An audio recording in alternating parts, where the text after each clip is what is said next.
नमस्ते, मैं हूं maths Baba and welcome to study with maths Baba. Today class 12th we are going to study inverse trigonometry.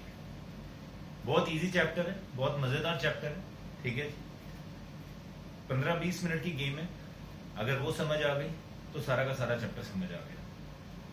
पर इस chapter से पहले एक चीज बड़ी इंपॉर्टेंट है, वो ये है कि हाँ, आपको अपने बेसिक ट्रिग्नोमेट्री के फॉर्मूले जरूर एक बार रिवाइज करने पड़ेंगे।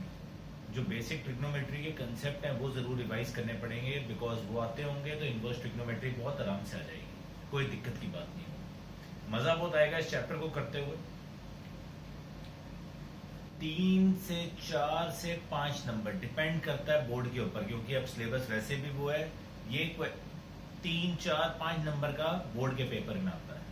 कंपटीशन में चाहे आईआईटी मेंस, जेई मेंस है, चाहे जेई एडवांस है, उसमें इसका एक क्वेश्चन पक्का आएगा ही आएगा।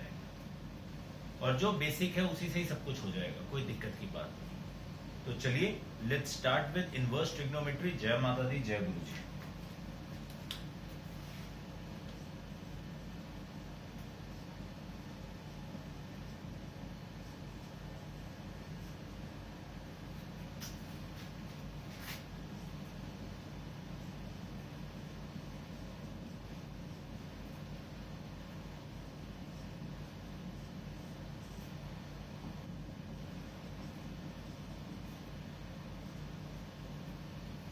अब इनवर्स ट्रिग्नोमेट्री से जरा इनवर्स फंक्शन एक बार समझ लेते हैं दोबारा से, हल्का सा 5 मिनट कंसेप्ट रिवाइज कर लेते हैं। फंक्शन की डेफिनेशन क्या कहती थी?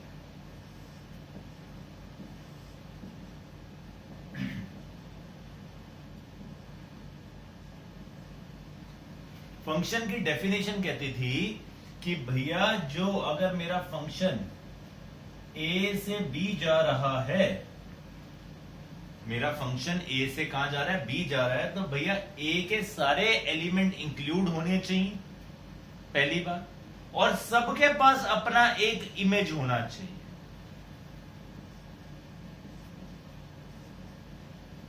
तो ये क्या है? मेरा फंक्शन है। तो इसमें f(1) का आंसर क्या है? b, f(2) का आंसर क्या है? c, f(3) का आंसर क्या है? d। ठीक है जी, ये क्या कहते थे? फंक्शन। अब इसमें मेनी वन भी होता था, ये 1 है। वो क्या कहता था? a टू b जा रहा है। ठीक है, अगर ये एग्जांपल ऐसा होता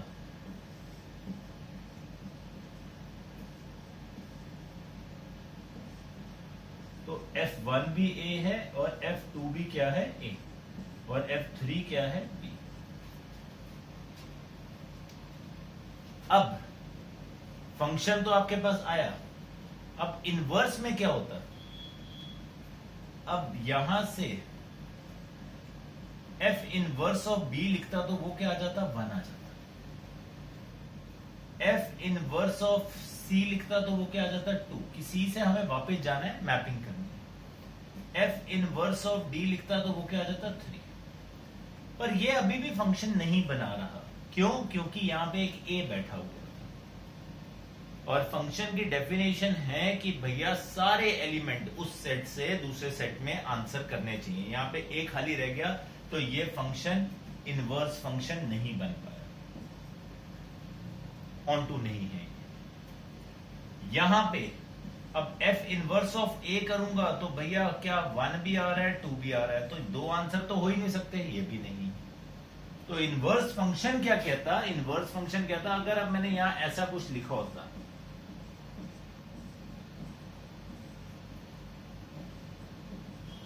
f(1) क्या है? a, f(2) क्या है? c, f(3) क्या है? b। इनका इनवर्स करूंगा, f इनवर्स करूंगा a तो वो आ गया 1, f इनवर्स करूंगा c तो क्या आ गया 2, f इनवर्स करूंगा b तो क्या आ गया 3। जब मैं इनवर्स में गया, जब मैं उल्टा गया, तो भैया मेरे सारे एलिमेंट इंक्लूड हो रहे, और सबकी क्या आ रही है? यूनिक इमेज आ रही है। तो ये मेरा क्या है? इनवर्स का एक फंक्शन है। ये दोनों इनवर्स के फंक्शन नहीं है, ये मेरा क्या है? एक इनवर्स का फंक्शन है। मोटी मोटी बात ये होती है। अब ट्रिग्नोमेट्री में ये कैसे अप्लाई होती है, जरा ध्यान से देखना। Clear guys?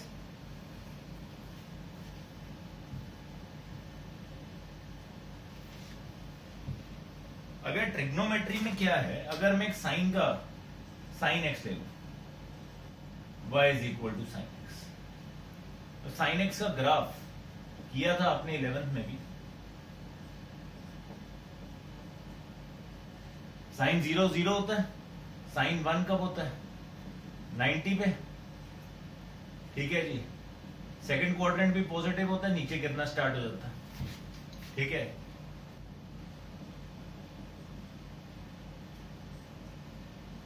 तो मेरे को साइन का स्टोरी ना बिल्कुल लगती है जैसे अपना एक स्टूडेंट की स्टोरी है।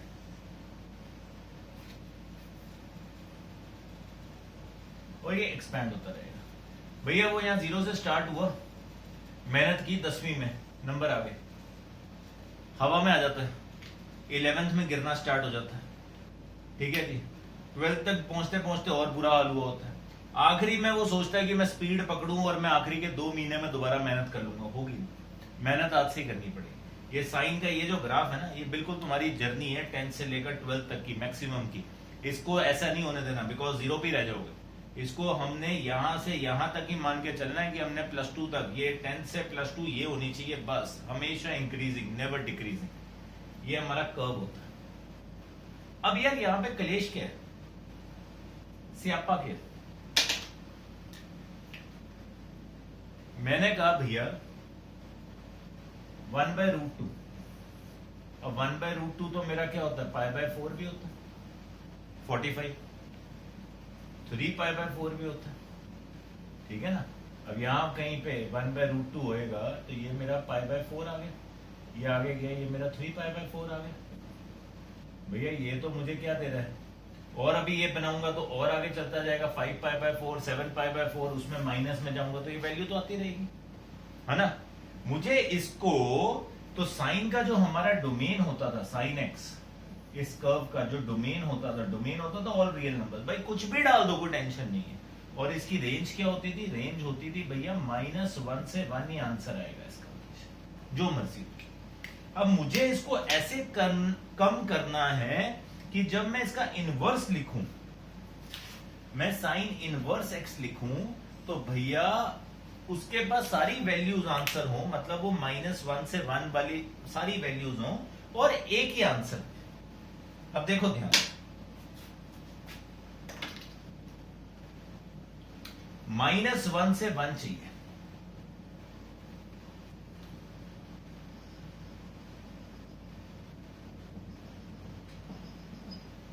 मैंने ये बनाया -π/2 से π/2 के बीच में। देखो ये -1 से 0 से 1 सारी वैल्यूज को ले रहा है, ले वो यहां से भी रहा है, ठीक है ना, लेगा वो आगे भी।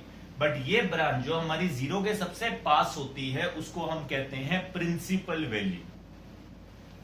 -π/2 से π/2, देखो ये साइन की जो रेंज होती है -1 से 1, वो सारी की सारी कवर हो रही, और वो सारी की सारी में सिर्फ एक ही एंगल आएगा। अब मैं अगर बात करूं, अगर अब मैं ये अब ये ब्लू के अंदर देखूं, ये जो ब्लू वाला हमने लाइंस बनाई है, अब मैंने अगर 1/√2 निकालना है तो 1/√2 की सिर्फ एक ही वैल्यू होगी, π/4। अगर मैं -1/√2 लिखूंगा तो उसकी एक ही वैल्यू होगी, यहाँ पे -π/4। अगर मैं 1/2 लिखूंगा तो 1/2 की एक ही वैल्यू होगी, तो √3/2 लिखूंगा तो एक ही वैल्यू होगी। हर वैल्यू पे एक ही आंसर आएगा, वही हमें चाहिए। तो साइन इनवर्स एक्स में ये उल्टा हो जाएगा, डोमेन मेरा क्या आ जाएगा, -1 से 1, रेंज मेरी क्या होती है, -π/2 से π/2। ठीक वैसे ही cos x का ग्राफ होता है हमारा। अगर मैं cos बनाऊं, cos x में भी क्या होता है, domain is all real numbers, range is my -1 to 1।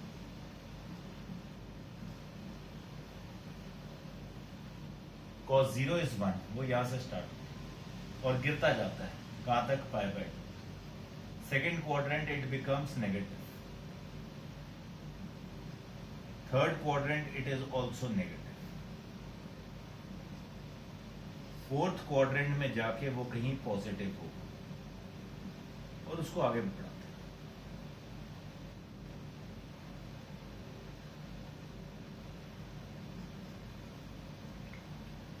अब जब मुझे यहां पे कॉस की वो जगह ढूंढनी है जहां पे कॉस की सारी वैल्यूज आए और एक ही बार आए, तो देखो ध्यान से, अब मैं यहां से यहां तो नहीं जाऊंगा क्योंकि ये वाली तो सेम वैल्यूज आ रही है, ये और ये। यहां से मैं यहां तक गया, ये पाई तक आया। अब आप देखो 0 से मैं पाई तक आया तो ये 1 से लेकर -1 तक आया, सारी वैल्यूज इंक्लूड कर रहा है। कॉस होता ही क्या है, -1 से 1, सारी रेंज इसकी कवर हो रही है, कहां से कहां तक, 0 से पाई तक। सो कॉस इनवर्स एक्स का जो डोमेन होता है दैट इज -1 से 1, इनवर्स हो गया ना, उल्टा हो गया। और रेंज क्या होती है, 0 से पाई। साइन इनवर्स एक्स में क्या था रेंज, -π/2 से π/2। यहां पे रेंज हमारी क्या है, 0 से पाई में ये सारे के सारे आंसर मुझे दे रहा है, सारी की सारी वैल्यूज मुझे दे रहा है। क्लियर इतनी बात?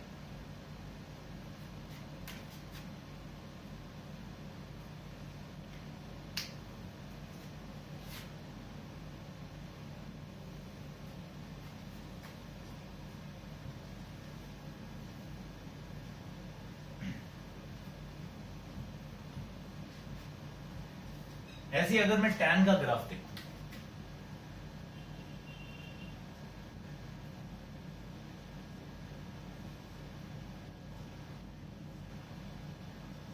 अब tan 90 क्या होता है, नॉट डिफाइंड, राइट। तो tan के अंदर जो डोमेन होता है वो क्या होता है, all real numbers accept 2n + 1 × π/2।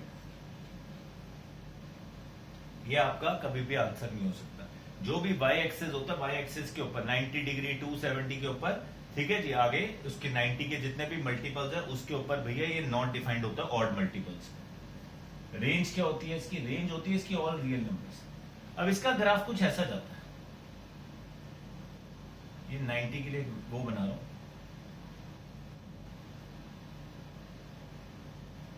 इसने एकदम इंक्रीज करना है, टच नहीं करेगा 90। आपने देखा भी होगा 0, tan 0 0, tan 30 1/√3, tan 45 1, tan 60 √3, √3 के बाद इसने एकदम ही शूट कर जाना है, ठीक है जी, वैल्यू। सेकेंड क्वाड्रेंट में ये नेगेटिव होता है,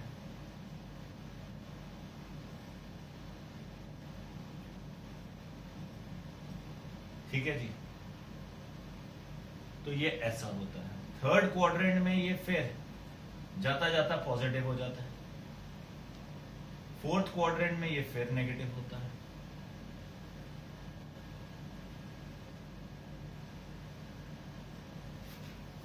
तो इसकी शक्ल कुछ ऐसी होती है tan की हमारे ग्राफ। इसने 90 के बॉर्डर्स को टच नहीं करना क्योंकि ये उसके ऊपर डिफाइंड नहीं होता। इसकी रेंज होती है all real numbers. Sine cos की रेंज थी सिर्फ -1 से 1, इसकी रेंज है भैया कोई भी नंबर। अब जब इनवर्स करेंगे, अब इनवर्स में क्या हुआ आपके पास, अगर आप ध्यान से देखो इसकी सारी वैल्यूज कहां से कहां आ रही है, -π/2 से π/2 के बीच में सारी की सारी वैल्यूज आ रही है।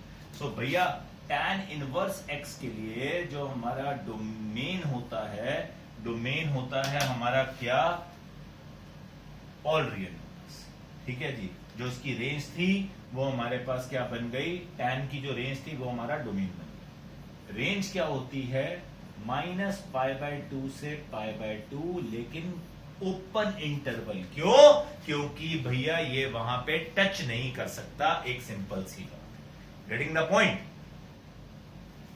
ठीक वैसे ही अब मैं बाकी ग्राफ्स नहीं बना रहा हूं, मैं आपको बता रहा हूं। कोसेकेंट इनवर्स एक्स, ये साइन का बेसिकली उल्टा होता है। इसके अंदर हमारे पास क्या होता है, कोसेकेंट के अंदर इसका डोमेन होता है -∞ से -1, और इसकी जो रेंज होती है वो होती है हमारे पास -π/2 से π/2, 0 नॉट इंक्लूडेड। क्यों, क्योंकि कोसेकेंट 0 पे क्या होता है, नॉट डिफाइंड होता है। सीकेंट इनवर्स एक्स इसका डोमेन होता है माइनस इंफिनिटी से -1 यूनियन 1 से इंफिनिटी। इसकी हमारे पास रेंज होती है 0 से पाई, ये कॉस का उल्टा होता है, माइनस पाई/2। Second 90 is what? Not equal. Tan का उल्टा कॉट होता है, कॉट इनवर्स एक्स का हमारा डोमेन होता है और रियल नंबर्स, जैसे इसका था। इसकी रेंज होगी 0 से पाई ओपन इंटरवल, बिकॉज कॉट 0 भी नॉट डिफाइंड होता है, कॉट 180 भी क्या होता है? Not defined. इसको नोट कीजिए। सबसे इंपॉर्टेंट सिर्फ यही है कि भैया आपको ये पता होना चाहिए, ये पता होगा तो आप गेम कर सकते हो आगे, ये नहीं पता होगा तो गेम ओवर है सारी की सारी। साइन का पढ़ा -π/2 से π/2, कॉस का पढ़ा 0 से पाई, बोथ इंक्लूडेड थे। टैन और कॉट नॉट इंक्लूडेड में आ जाते हैं, सेम वैसे ही। कोसेकेंट और सीकेंट इंक्लूडेड तो हैं, बट एक एक क्या हो जाती है? वैल्यू इनकी माइनस हो जाती है। अब इसको याद करने का मैं एक फंडा सिखाने लगा हूं, ध्यान से देखना। चीट कोड क्या है इसका?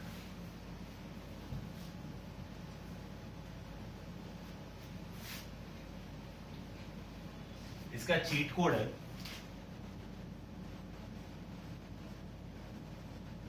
टू रिमेंबर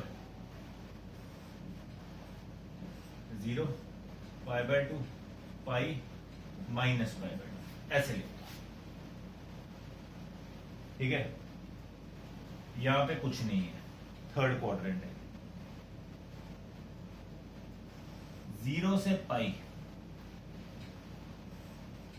कॉज है, सीकेंट है, कॉट है। कॉज है 0 से पाई, बोथ इंक्लूडेड।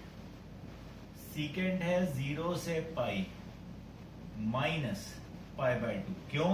क्योंकि भैया सीकेंट आपका, सीकेंट 90 जो होता है, सीकेंट 90 जो होता है आपका, वो क्या होता है? नॉट डिफाइंड, ठीक है जी। कॉट 0 से पाई नॉट इंक्लूडेड। क्यों? क्योंकि कॉट 0 निकाल लो, वो भी नॉट डिफाइंड है, कॉट 180 बोल दो, वो भी नॉट डिफाइंड। तो ये हमारे इन दो क्वाड्रेंट के अंदर, फर्स्ट और सेकंड क्वाड्रेंट में कॉस, सीकेंट और कॉट आते हैं इस तरीके। फर्स्ट और फोर्थ क्वाड्रेंट, फर्स्ट से फोर्थ क्वाड्रेंट में कौन आता है? साइन, साइन का उल्टा कोसेकेंट, और इनका भाई एक और है टैन। पेयर ऐसे ही बनेंगे, इनका पेयर रहेगा, इनका पेयर रहेगा। साइन -π/2 से π/2, कोसेकेंट -π/2 से π/2, बट एक माइनस हो गया, कौन? 0। क्यों? क्योंकि कोसेकेंट 90 क्या होता है? Not defined. Tan open interval -9 π/2 से π/2, बिकॉज दोनों पे क्या है? Not defined. कभी भी दिक्कत आए ये बना लेना, बस पेपर के अंदर सबसे पहले जाते ये लिख लो, क्लियर है सारी की सारी, कि हमारे आंसर किसके बीच में आने चाहिए? हमारे आंसर इनके बीच में आने चाहिए। कुछ भी हो जाए मेरा आंसर इसके बाद नहीं आएगा। साइन का आंसर मेरा इनवर्स का इसके बीच में आना चाहिए, इसके बीच में नहीं आया तो भाई साहब मैं बर्बाद हो गया, नंबर गए मेरे साथ। Getting the point? करिए इसको ध्यान से नोट।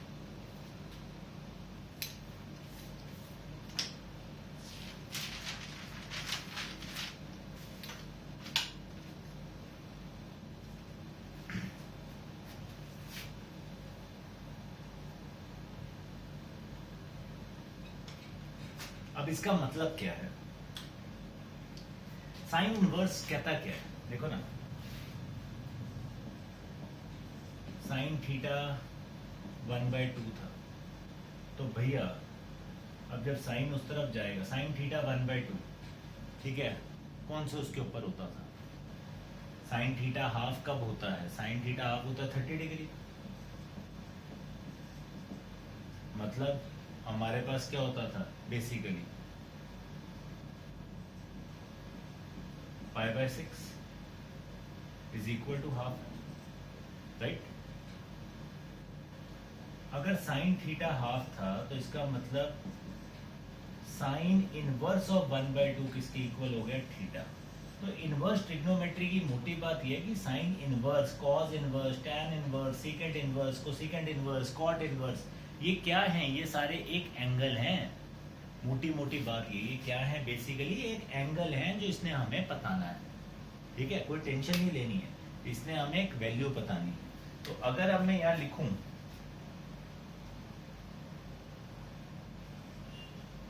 साइन इनवर्स ऑफ √3/2, तो साइन इनवर्स √3/2 क्या होएगा भैया? साइन इनवर्स √3/2 को आपने थीटा सपोज किया, साइन थीटा क्या हो गया? √3/2।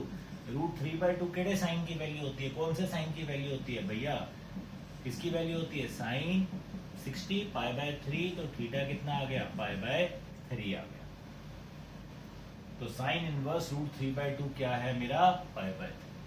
मैं यहां लिखूं कॉस इनवर्स 1/√2, तो भैया cos inverse 1/√2 is my theta, तो cos theta is 1/√2। Cos theta 1/√2 कब होता है? कॉस π/4 पे, तो थीटा अंकल क्या आ गए? π/4। That is my answer.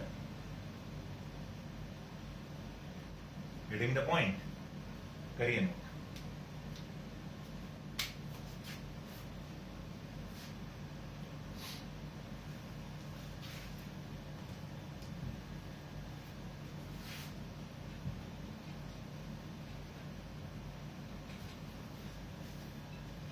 अब इसमें सबसे पहली प्रॉपर्टी आती है, ध्यान से देखिए, sine of sine inverse x हो, चाहे cos of cos inverse x हो, चाहे करते करते कुछ भी हो, cot of cot inverse x last में लिख लेते, is always x for their respective domains.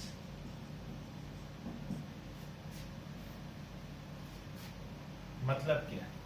अब यहां कौन बाहर है? साइन कॉस कॉट लिखा हो, ठीक है। अब साइन की बात करें, साइन एक्स की बात करें, इसका डोमेन क्या था? All real numbers. इसकी रेंज क्या थी हमारे पास? -1 से। और साइन इनवर्स एक्स का क्या था? इसका डोमेन था -1 से 1, और इसकी रेंज क्या थी हमारे पास? -π/2 से π/2। ये था, ठीक है।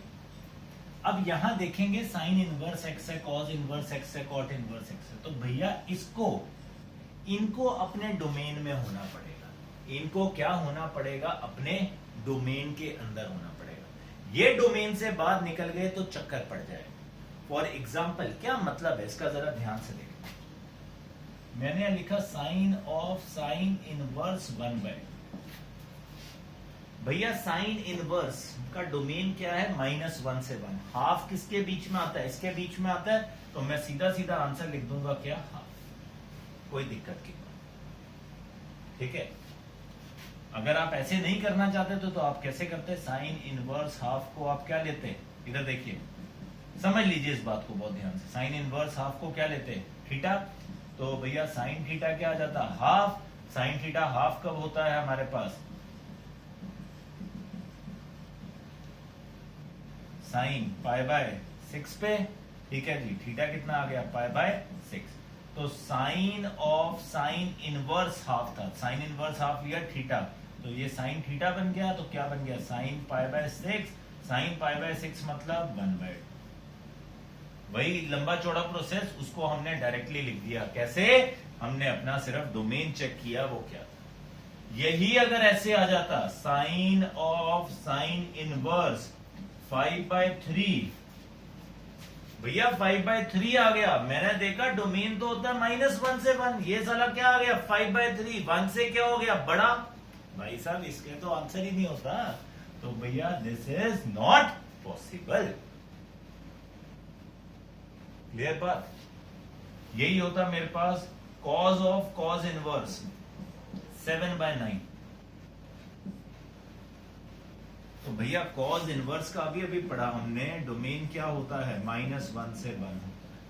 तो भैया 7/9 आ रहा है उसके अंदर? बिल्कुल आता है। तो मेरा आंसर क्या है? 7। तो ये सबसे पहली प्रॉपर्टी है। हमने इनवर्स जो अंदर है उसका डोमेन चेक करना है कि भैया वो डोमेन के अंदर अगर लाई करेगा तो वो मेरा क्या होगा, स्ट्रेट अवे आंसर होगा। यहां ऐसे नहीं दिखाने की जरूरत कि साइन और साइन इनवर्स काट दिया, ऐसा कुछ नहीं है, ठीक है जी। अगर डोमेन के अंदर आ रहा है तो मेरा क्या है आंसर, वरना नहीं। करिए इसको ध्यान से।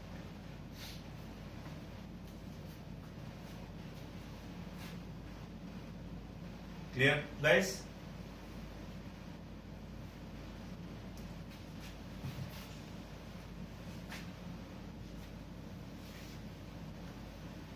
अब आती है बहुत इंपॉर्टेंट दूसरी प्रॉपर्टी।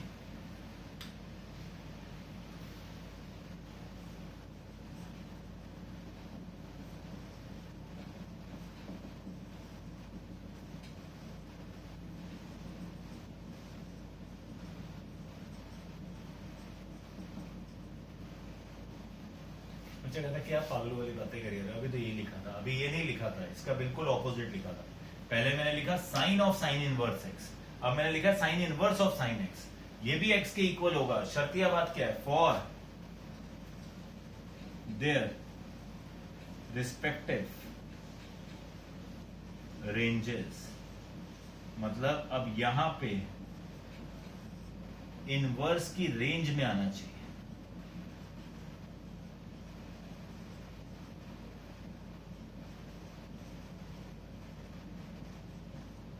To solve. क्या मतलब है इसका, इनवर्स की रेंज में होना चाहिए। ध्यान से समझना बच्चे। Sine inverse of sine x था, sine inverse of sine x हमने यहां लिख दिया sine pi by 3। Pi by 3 sine inverse की रेंज में आता है। माइनस पाई बाय 2 माइनस 90 से 90 के बीच में आता है। पाई बाय 3 बिल्कुल आता है, 60 होता है माइनस 90 से 90 के बीच में। तो मेरा आंसर क्या है, पाई बाय। यही अब मैं क्वेश्चन चेंज कर दूं, मैं यहां लिखूं sign inverse of sign 2 pi by 3।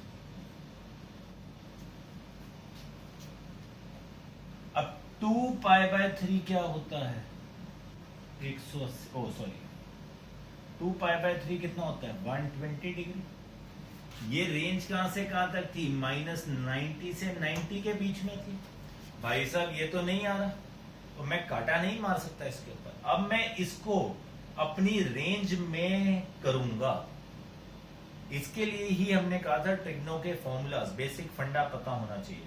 अब how do I convert this thing, sine 2 pi by 3 हमने पढ़ा था साइन पाए माइनस थीटा क्या होता है, साइन थीटा होता है। Pi minus theta second quadrant में जा रहा है तो साइन पॉजिटिव ही रहता है, ये सेकंड क्वाड्रेंट में ही है। तो साइन इनवर्स, इसको मैं लिख सकता हूं sine pi minus 2 pi by 3। Sine inverse of sine क्या बन गया, ये पाई बाय 3। अब ये पाई बाय 3 कौन सी रेंज में आ गया, मेरी रेंज में आ गया माइनस पाई बाय 2 से पाई बाय 2 की। तो मेरा आंसर क्या आ गया, यहां से पाई बाय 3। Getting the point? ध्यान से देखिए।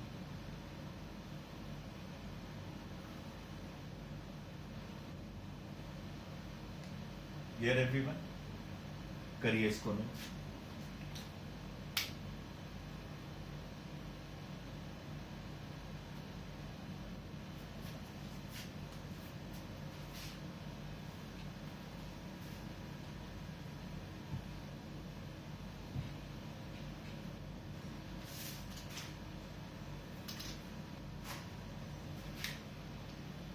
एक और एग्जांपल ले लेते हैं। अब कॉज इनवर्स के बारे में पढ़ा, क्या डोमेन है, -1 से 1, क्या रेंज है, 0 से 1। ये है हमारे पास। अब मैं अगर यहां लिखूं कॉज इनवर्स ऑफ कॉस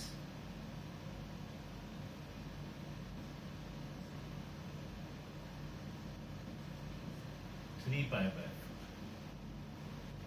भैया 3π/4 का मतलब है 135। 0 से पाई, 0 से 180 के बीच में आता है, बिल्कुल आता है। तो मेरा आंसर सीधा सीधा क्या हो जाएगा, 3π/4। क्लियर बात? यही अगर, अब ध्यान से देखिएगा, मैं लिखता cos इनवर्स ऑफ cos 5π/4।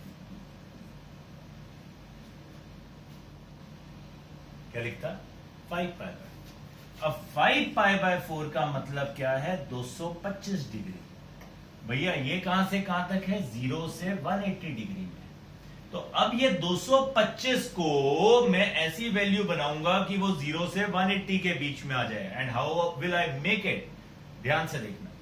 मैंने cos के बारे में पढ़ा था, cos पाई प्लस थीटा क्या होता है, 180 प्लस थीटा क्या होता है, माइनस cos थीटा। तो cos इनवर्स cos 5π/4 को लिख सकता हूं पाई प्लस π/4।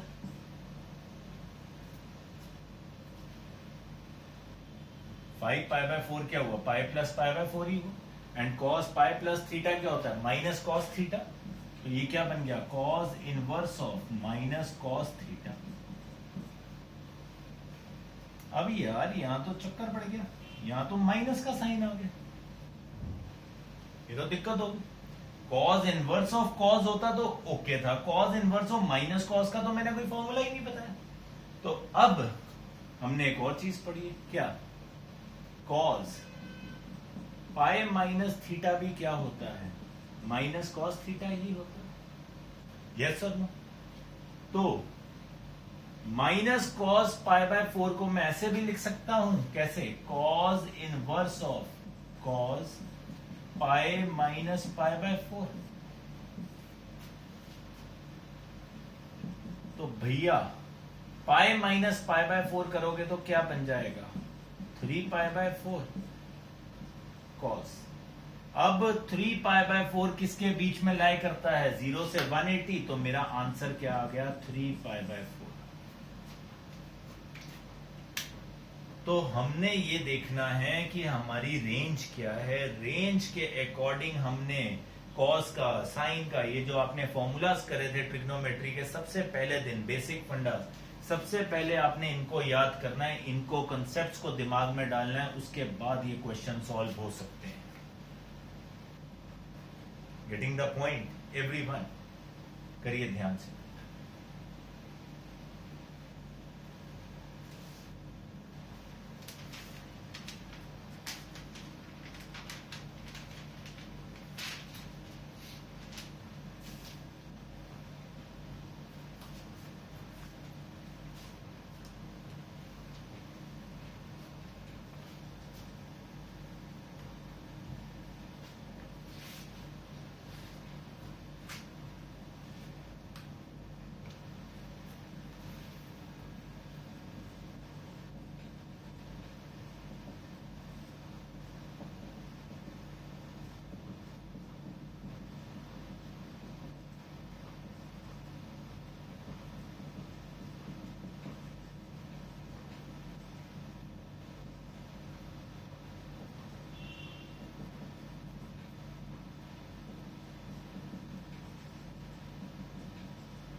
अब देखिए प्रॉपर्टी नंबर 3 है, फॉर द रिस्पेक्टिव डोमेन्स लिख दिया। मतलब अब साइन इनवर्स का, कॉज इनवर्स का डोमेन क्या था भैया, हमारे पास -1 से 1 था। टैन और कॉट का क्या था भैया, ऑल रियल नंबर्स थे। कोसेकेंट और सीकेंट का क्या था, -∞ से -1 यूनियन 1 से इंफिनिटी। तो उनके अंदर डिराइव होता है, डिफाइंड होता है, सॉरी। अब ये चारों मैंने अभी आपको चीट कोड में बताया था, ये तीनों कौन से क्वाड्रेंट में लाई करते थे, फर्स्ट और फोर्थ में, -π/2 से π/2, ठीक है जी, तो इसीलिए इनके आगे माइनस का साइन आ।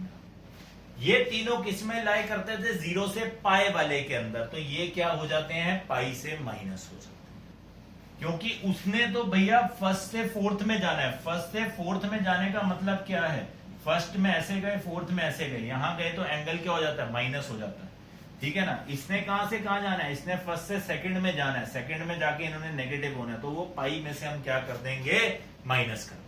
तो मैंने क्या बोला था, ग्रुप बन जाएंगे, ऐसे ही ये ग्रुप बनते हैं, ठीक है जी। तो ये हमारी प्रॉपर्टी होती है। दैट मीन्स कि भैया कल को मेरे को लिखा हुआ आ जाए कोसिकेंट इनवर्स ऑफ, हमारे पास -2 आ जाए, तो भैया मैं इसको सीधा सीधा क्या लिख सकता हूं, माइनस ऑफ कोसिकेंट इनवर्स 2। अब कोसिकेंट इनवर्स 2 को मैं फाइंड कर सकता हूं कि भैया कोसिकेंट इनवर्स 2 मेरा थीटा है, तो कोसिकेंट थीटा मेरा क्या हो गया, 2।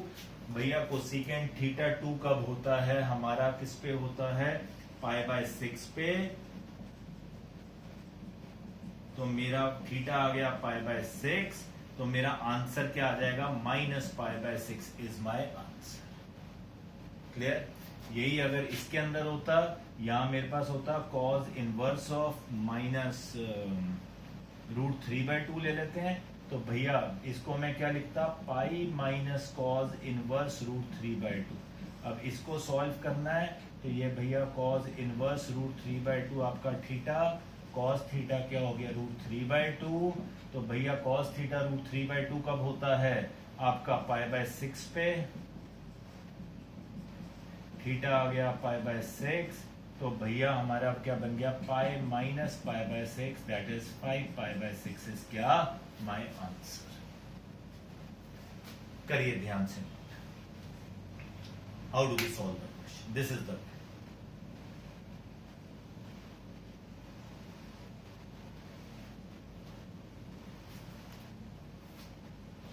ठीक है गाइस, करिए नोट। जय माता दी।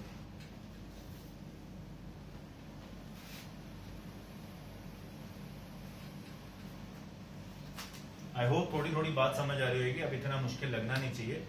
एक बार प्रैक्टिस करनी स्टार्ट करोगे, हाथ खुलेगा, अपने आप होना स्टार्ट हो जाएगा।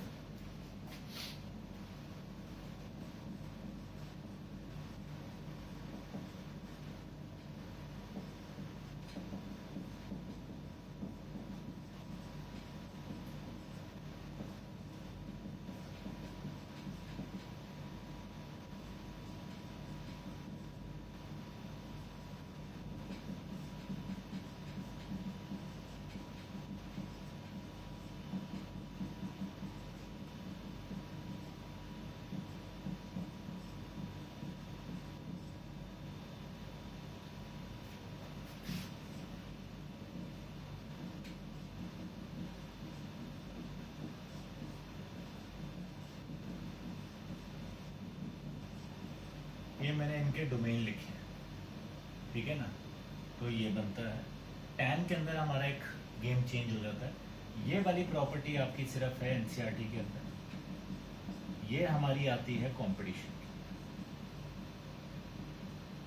इसको हम यूज करेंगे कंपटीशन। ये वाला सिर्फ एनसीईआरटी पढ़ने वालों सिर्फ इतना याद रखना, कुछ नहीं और टेंशन नहीं। फंडा क्या है यार, एक सिंपल सी बात है। अब कोसिकेंट इनवर्स एक्स को मैंने थीटा ले लिया, तो कोसिकेंट थीटा क्या हो गया मेरे पास, x हो गया।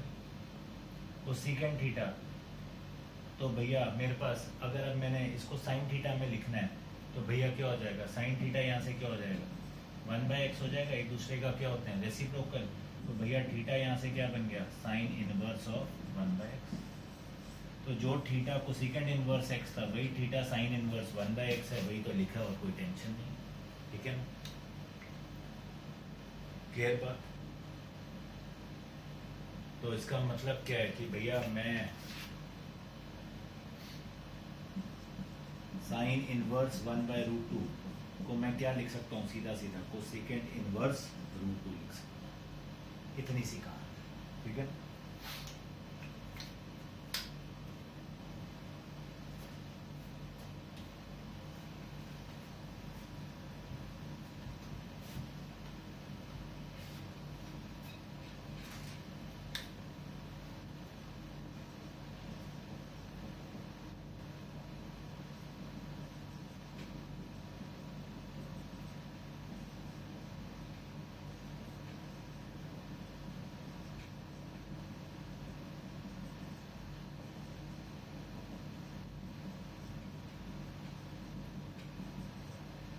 इसमें इन लोगों के पेयर होते हैं। क्यों होते हैं भैया? आपने पढ़ा था साइन थीटा क्या होता है?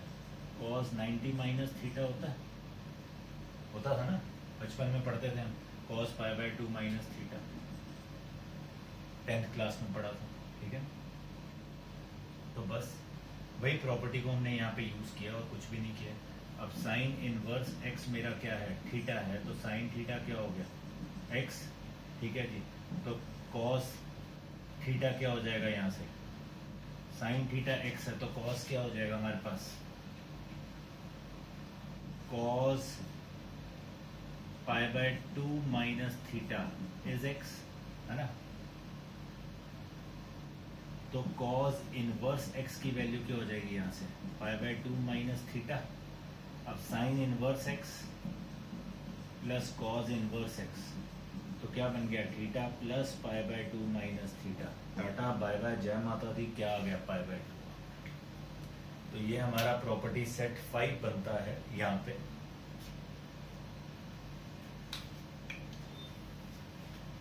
करिए इसको।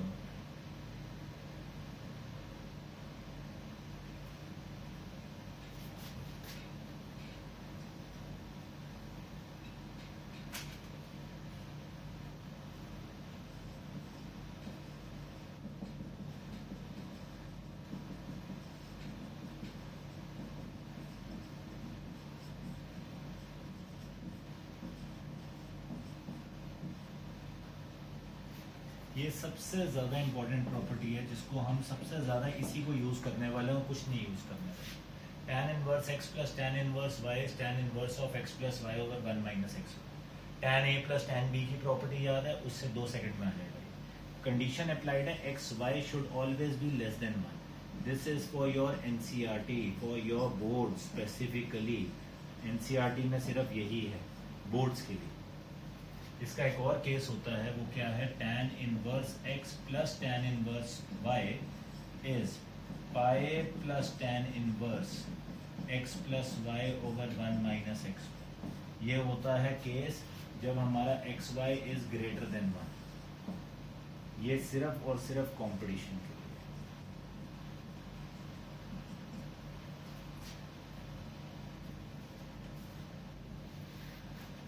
tan inverse x minus tan inverse y is tan inverse x minus y over 1 plus x। And property 7th क्या कहती है हमारी? 2 tan inverse x को आप क्या लिख सकते हो? tan inverse 2x over 1 minus x square। Sign की टर्म्स में 2x over 1 plus x square, cos की टर्म्स में cos inverse 1 minus x square over 1 plus x. Basically वही है, tan 2 थीटा आपने पढ़ा था, याद होगा, 2 tan theta over 1 minus tan square theta, ठीक है जी। tan 2 थीटा हमारे पास क्या था? साइन 2 थीटा, ठीक है जी। हम वो वाली प्रॉपर्टी भी पढ़ते थे, सिर्फ उसी के अंदर आप चेंज लाओगे तो आपका आंसर आ जाएगा। तो this is a 7th property. In properties को यूज करके हम क्वेश्चंस करने वाले हैं। फॉर यू पीपल आज का एक सिंपल सा होमवर्क है, इसकी फर्स्ट एक्सरसाइज ट्राई करना। सेकंड में प्रूविंग वाला क्वेश्चन नहीं करना, जो प्रूविंग के अलावा वाले क्वेश्चंस हैं, ठीक है, सॉल्व सिंपल, आप उनको ट्राई करना। आपके आंसर्स निकलने स्टार्ट हो जाएंगे। जो जो डाउट्स आएंगे I will take it. Next class I will be discussing questions इसके, ठीक है जी। Clear guys, everyone note it down. जय माता दी, जय Guru ji, thank you so much.